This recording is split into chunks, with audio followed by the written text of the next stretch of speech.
যেন রাস্তা একদম ফাঁকা থাকে।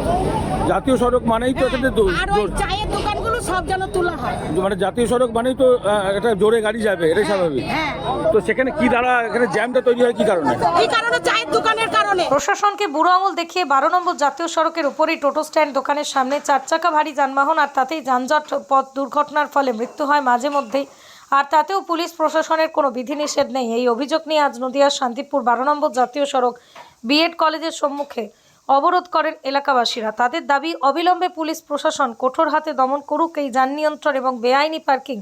জাতীয় সড়কের উপর দিয়ে টোটো চলাচল নিয়েও উঠছে প্রশ্ন। অবরোধের খবর পেয়ে রোড ট্রাফিক এবং শান্তিপুর থানার পুলিশ প্রশাসন এলাকাবাসীদের আশ্বস্ত করেন। তবে স্থানীয়দের দাবি, ওই টোটো স্ট্যান্ড উচ্ছেদ এবং দোকানদারের বিরুদ্ধে আইন আনুক ব্যবস্থা নিলে তবেই উঠবে অবরোধ। সেই আলোচনা চলছে।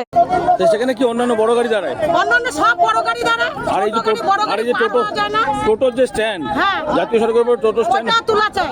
তাহলে তুললে তবে কি পরিষ্কার হবে? হ্যাঁ। আর আপনাদের এমনি সার্ভিস রোড আছে এখানে? না।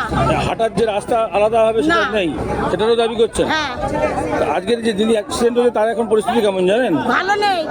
কলকাতা ট্রান্সফার কাছে শুধু মুখ দিয়ে আর হচ্ছে মাথা দিয়ে রক্ত বেরোচ্ছে। ওনার তো কোনো অপরাধ, উনি হেঁটেই যাচ্ছিলেন তো। হেঁটে যাচ্ছে, একটা সাইকেলও নাই। পেছন থেকে মোটরসাইকেল এসে মারবে? না, টাটা সুমো এসে মেরেছে। আচ্ছা, তাহলে এই জায়গাটা মানে এটা হয়েছে এই জ্যামের জন্য মনে করছেন? হ্যাঁ, জ্যামের জন্যই তো। একদম মানে 4-5টা গাড়ি ছিল, তার ভিতরে এসে মেরে দিয়ে চলে গেল। আপনার নাম আর এই জায়গাটার নাম? হ্যাঁ। আপনার নাম? আমার নাম মনি বিশ্বাস। এই জায়গাটার নাম? এই জায়গাটার বাবলা বাইপাস।